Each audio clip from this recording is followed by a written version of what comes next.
Tonight is the book of Mosiah, chapter 1. Chapter 1 starts with King Benjamin, although it's actually the end of his life.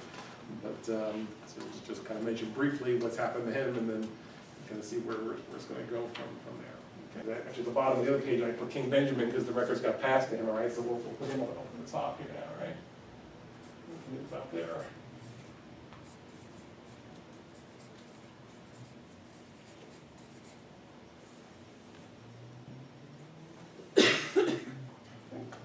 And now there was no more contention in all the land of Zarahemla, among all the people who belonged to King Benjamin, so that King Benjamin had continual peace all the remainder of his days.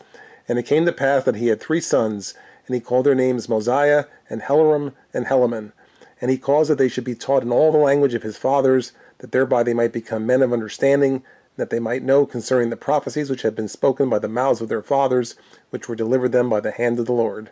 First of all, it mentions the land of Zarahemla. Right, so you might remember in the one of the previous chapters, it talked about a man named Zarahemla, right, who had brought a group over from the old country, and so that he had a group that was named for him, and obviously the land was also named for him. So this is the land, right, where a lot of the next, a lot of chapters take place now in the land of Zarahemla. So that's kind of the new site here of the story. Okay, so the previous chapters had described some wars and contentions that were going on, and King Benjamin, I guess, being an able leader of the group, so managed to finally bring peace to the land. So that's what it's saying here, is that he continual peace all the remainder of his days, which is nice. Okay, a lot of times you hear have peace for a little while and then no peace. So in this case, he had peace for the remainder of his days. So that was a good thing. Right now, in verse 2, it starts to talk about his family a little bit. And so, as you can see, he has three sons, right? Mosiah, Helaram, and Helaman. Okay, so maybe we'll go ahead and add their names to the chart here. We'll do it in a certain way here. Let's see how we're going to do this. Yeah, what do we do this way? Okay, maybe we'll put Mosiah over here.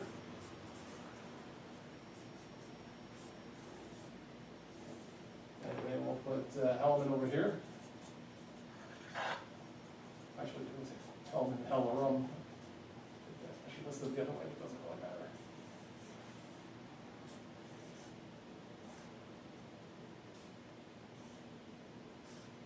Okay, so those are the 3 sons of King Benjamin, right, as they're listed there. So now, what does it say that King Benjamin did to kind of prepare them for life? Taught them the things they would need to know, and so the fact that it's saying that he taught in the language of his fathers means, or leads you to believe that the language they must be using now must be some other language, right? So therefore they had to be taught in the language of the fathers too, and whatever the language that might have been. So I guess maybe they used to speak a certain way, and now they're speaking a different way. Over a period of time, language changes, so therefore they were taught in the old style language, so that they could read the old writings, that they could understand the prophecies, so that they were schooled in that, because they brought over like the brass plates and plus even the writings of Nephi and so forth was probably written in an older style of writing, or a different style of language than what they were now using. And he also taught them concerning the records which were engraven on the plates of brass, saying, My sons, I would that ye should remember that were it not for these plates, which contain these records and these commandments, we must have suffered in ignorance, even at this present time, not knowing the mysteries of God. For it were not possible that our father Lehi could have remembered all these things, to have taught them to his children, except it were for the help of these plates. For he having been taught in the language of the Egyptians, therefore he could read these engravings, and teach them to his children, that thereby they could teach them to their children, and so fulfilling the commandments of God, even down to this present time. I say unto you, my sons, were it not for these things, which have been kept and preserved by the hand of God, that we might read and understand of his mysteries, and have his commandments always before our eyes, that even our fathers would have dwindled in unbelief, and we should have been like unto our brethren the Lamanites, who know nothing concerning these things, or even do not believe them when they are taught them, because of the traditions of their fathers, which are not correct. So here he's making a statement to the sons, right, as he's teaching them.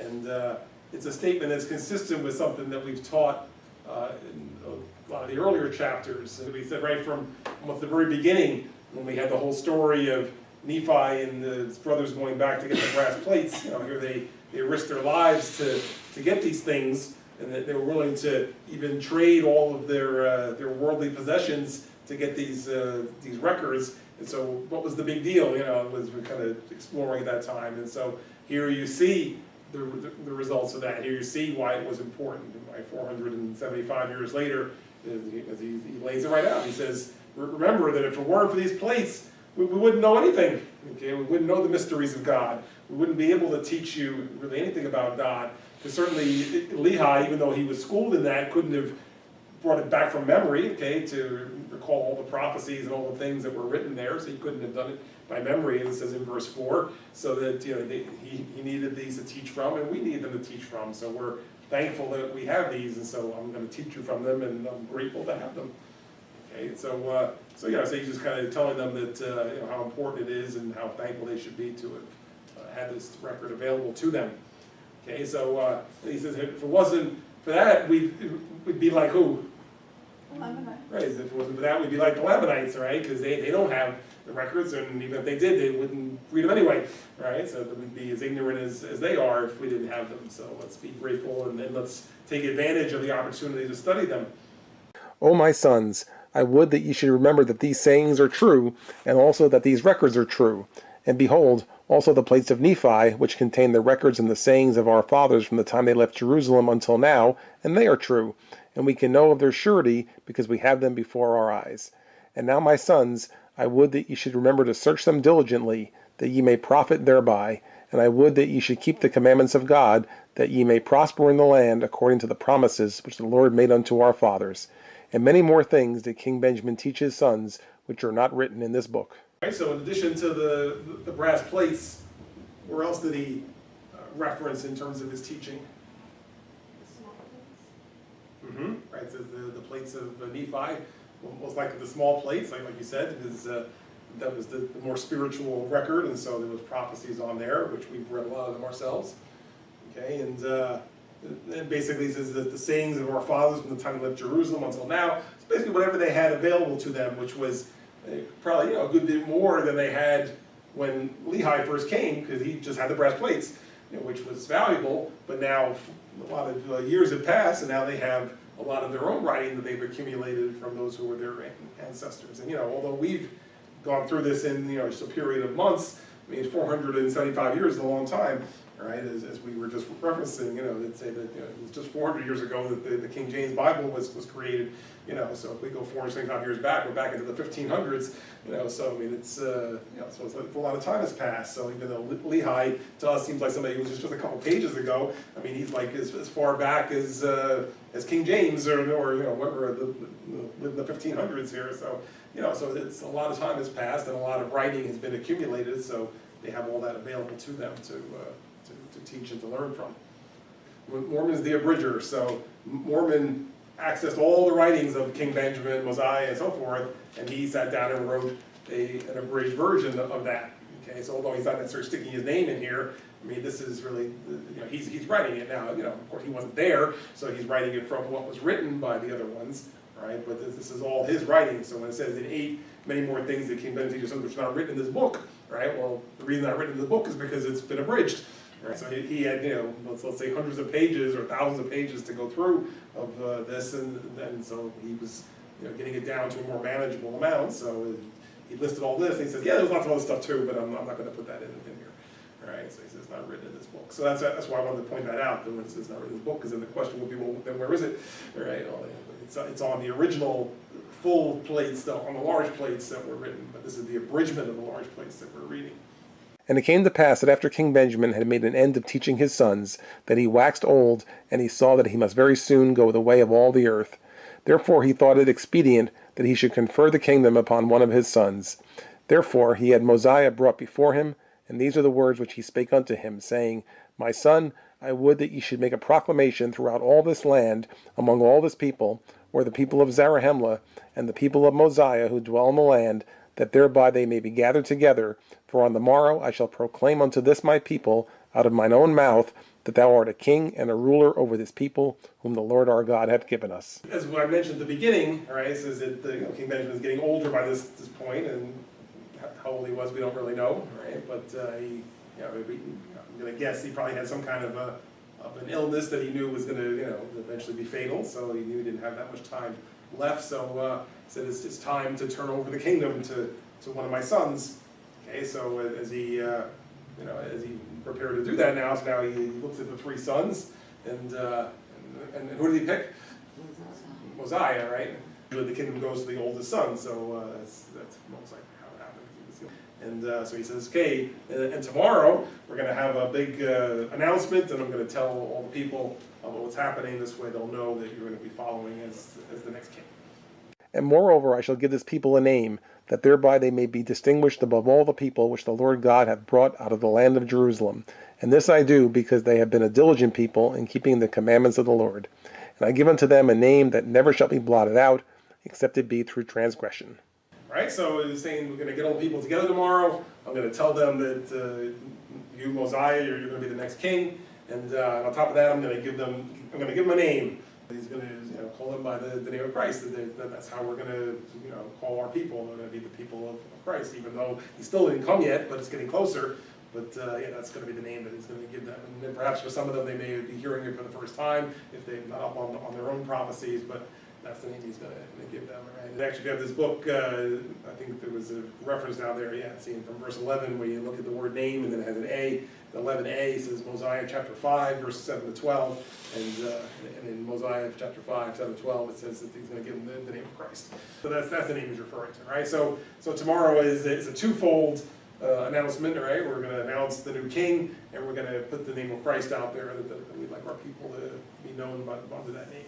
Right? Yea, and moreover I say unto you, that if this highly favored people of the Lord should fall into transgression, and become a wicked and an adulterous people, that the Lord will deliver them up, that thereby they become weak like unto their brethren, and he will no more preserve them by his matchless and marvelous power, as he has hitherto preserved our fathers.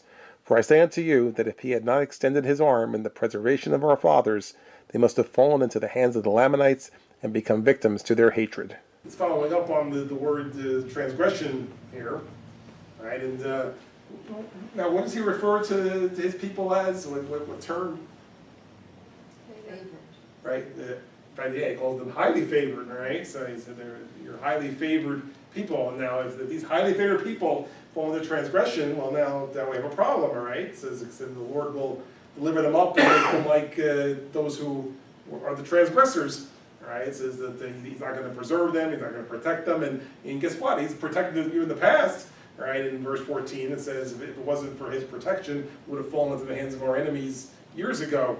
And of course, we know that there have been battles, and in fact, even in the King Benjamin time, there were battles. So he's talking about how the people were preserved, and he's giving credit to God here, right? And so that's kind of the important part of this, is that even though he himself may have been a decent military leader or what have you, yet he's giving the honor and glory to God. He says, if it wasn't for the protection of God, we would have fallen into the hands of our enemies. So if you're going to now throw that away and fall into transgression, we who are highly favored people are no longer highly favored, then we don't lose that protection of God. And it came to pass that after King Benjamin had made an end of these sayings to his son, that he gave him charge concerning all the affairs of the kingdom. And moreover, he also gave him charge concerning the records which were engraven on the plates of brass, and also the plates of Nephi, and also the sword of Laban, and the ball or director which led our fathers through the wilderness, which was prepared by the hand of the Lord, that thereby they might be led, every one according to the heed and diligence which they gave unto him. Therefore, as they were unfaithful, they did not prosper nor progress in their journey, but were driven back, and incurred the displeasure of God upon them, and therefore they were smitten with famine and sore afflictions, to stir them up in remembrance of their duty. And now it came to pass that Mosiah went and did as his father had commanded him, and proclaimed unto all the people who were in the land of Zarahemla, that thereby they might gather themselves together, to go up to the temple to hear the words which his father should speak unto them. Here's the official turnover of the material. Right? I don't know what kind of ceremony they would typically have. I mean, it doesn't really detail it here. Like a coronation type thing, or whatever. It doesn't really get into that. All right, but yet here's all the important things, all the spiritual things, all the items that have been passed on from generation to generation, and now he's going to turn them over to his son. Right, and then you see the list there in 16. It says, now you get the plates of brass, now you get the plates of Nephi, all right, and the sword of Laban, and the ball or director, right, all the things that were important to them that they were carrying along with them for 475 years, now he's going to pass them all on to his son, right, and so the plates of Nephi would be, again, both the small plates, which are a completed book by this time, and the large plates, which were the ongoing history, so he gets them all, right, because they were all referred to as the plates of Nephi. So the records transferred to him now, to King Mosiah, so now he'll be the record keeper going forward, all right? But again, remember that what we're reading, again, is the abridgment of what Mosiah would have written, but now he's the new record keeper as of this point. So the ball director here, all right, it's talking about it, again, the 16 and 17, you know, it's just referring to a little bit of, just kind of in case you didn't remember what that was, right, that was mainly used at the time of Lehi and Nephi, right, they used to find their way through the wilderness, and then even when they were on the ship, they were using it. Okay, when they were coming across on the ship, if you recall, they were using the ball director to figure out which way to go, and then when things were going wrong, it stopped working, right, like when they tied up Nephi on the ship, and so they were being rebellious, then suddenly the ball director didn't work anymore, so then they didn't know where to go, and the storms came, and so forth. So that's what it's referring to here. It says that when they were unfaithful, they didn't prosper or progress in their journey, but they were driven back. So it worked based on their faith and diligence and such, and keeping the commandments of God. All right, so that's just a little bit of background on what the ball director was. But yeah, in 18 now it says, okay, now Mosiah did as what his father said, and so he made arrangements for all the people to come. They passed the word and said, okay, tomorrow, big speech by the king. So it means you all come out and hear what the king has to say.